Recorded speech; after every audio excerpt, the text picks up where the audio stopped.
godiya. Allah ka samu na cikin masu godiya gare ka duniya da lahira. wa huwa al-hakimul khabir, kuma Allah shine mai hikima, Allah shine mai ba da labari.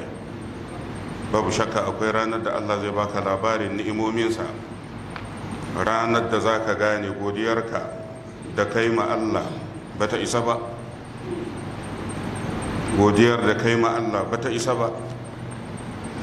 Wannan ayat tana da wata mai kama da ita ce ta 70 a suratul qasas da muka karanta a baya. wa huwa Allahu la ilaha illa huwa lahul hamdu fil ula wal akhirah. Allah shine wanda yake cancantar a masa godiya a rayuwar farko ta duniya, kuma yana cancantar a masa godiya a rayuwar ƙarshe ta lahira. walahul hukum, kuma hukunci yana ga Allah, wa ilahi turja'una, gare shi ake mai da ku. don haka akwai ma hadisi da muka karanta lokacin da muke tafsirin waccan aya ta suratul qasas, hadisin Anas bin Malik. wannan hadisin isnadinsa yana da kyau, yana silsilatu sahiha, hadisi na 1795. annabi sallallahu alaihi wasallam ya ce ma min shay'in ahabbu ila Allah min alhamdi, babu wani abin da Allah ya fi so kamar a masa godiya. babu wani abin da Allah ya fi so kamar a masa godiya. za ka ce sallah fa, ayin ka tsaya sallah me kake fara cewa? alhamdulillah. ashe kenan ko sallar dalilin da ya sa ta samu wannan daraja saboda godiya ga Allah ne. wannan ya tabbata daga bakin manzon Allah. babu wani abun da Allah ya fi so fiye da godiya, don ba abin da za ka iya masa, babu wani abin da za ka iya masa. to an ce ka yi sallar ma da kake yi irin wanda ka ga dama ne. ga abin da ya fi sauki shine ka ce Allah na gode. to wannan godiyar da kake ma Allah ya fi son tafiye da komi. domin haka duk wata ibadar da babu godiyar Allah a ciki, wannan ibadar na kasashiya ce. kai abinda ma ya tabbata a hadisin Jabir, wannan hadisin yana sahihu Tirmidhi, hadisi na 3383, na annabi sallallahu alaihi wasallam yake cewa afdalu du'a'i alhamdulillah. addu'ar da ta fi falala ita ce alhamdulillah. ibadar da ta fi falala, idan aka ce ibada wacce ta fi falala, tunda abinda Allah ya fi so kenan, inda zikirin Allah shine wanda manzon Allah ke cewa afdalu zikri la ilaha illallah wa afdalu du'a'i alhamdulillah.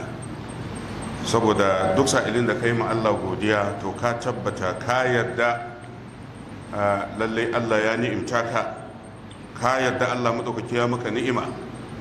kar mu manta, Allah ya faɗa mana a cikin alkur'ani, da dai za mu yi ƙoƙarin ƙirga ni'imominsa ba za mu iya ba har mu mutu. wallahi ba za ka iya ba. amma ba ka ma ka ɗauki idanunka kurum, ka ɗau takarda ka rika rubuta ni'imar ido, wallahi sai ka mutu baka gama ba.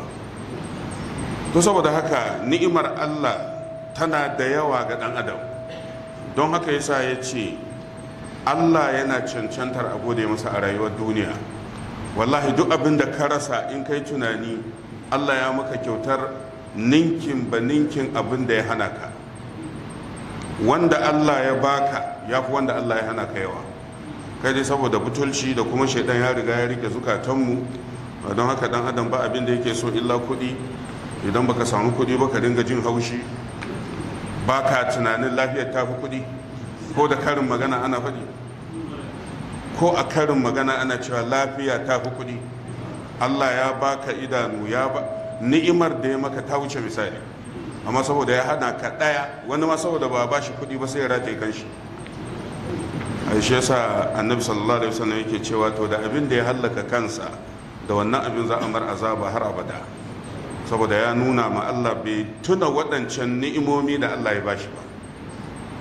Allah ya maka ni'imar da ba ta kirguwa, saboda haka yasa Allah yana cancantar a masa godiya, kuma ba a nan duniya ba har ma a lahira. Ya faɗa mana, ya zo a suratu zumar aya ta 75, Allah tabaraka wa ta'ala ya ce bayan an gama hisabi, وترى الملائكة حافين من حول الأرش يسبحون بحمد ربهم. الله يقول وقضي بينهم بالحق. الاهرة أما كما حسابي أما كما حسابي وقيل سيأتي الحمد لله رب العالمين.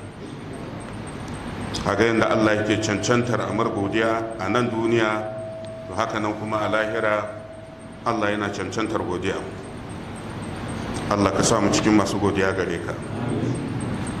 Sai ya ce يعلم ما يلج في الأرض وما يخرج منها وما ينزل من السماء وما يعرج فيها وهو الرحيم الغفور. to wannan shi ya fi tsoro. Allah madaukaki yana cancantar a masa godiya, to sannan kuma Allah ya fi komai ilimi, saboda haka ya san memar godiya din. Ya alamu ma yaliju fil ardi, Allah yana sanin abin da yake shiga cikin ƙasa, wa ma yakhruju minha, da abin da yake fitowa daga cikin ƙasa, wa ma yanzulu minas sama'i, da abin da yake saukowa daga sama, wa ma ya'ruju fiha, da abin da yake hawa cikin sama. saboda ka dan adam ba ta inda zai buya ga Allah. Allah ya san me ke shiga ƙasa, me ya fito, me ya sauko daga sama, me ya haura. wa huwa rahimul ghafur, kuma Allah shine mai jin kai, kuma Allah shine mai yawan gafara. akwai abubuwa kamar guda uku. Na ɗaya, in ka dubi alkur'ani, da wannan yana daga cikin abin sha'awa, za ka ga Allah maɗaukaki ya kawo waɗannan kalmomi guda biyu, ya haɗa su da arrahimu da algafuru. Allah mai yawan jin kai, Allah mai yawan gafara. amma za ka ga duka ayoyin ana fara gabatar da rahama kafin gafara, gafara kafin rahama. Al-Ghafurur Rahim, haka za ka gani a mafi yawan ayoyin. za ka ga Allah madaukaki yana gabatar da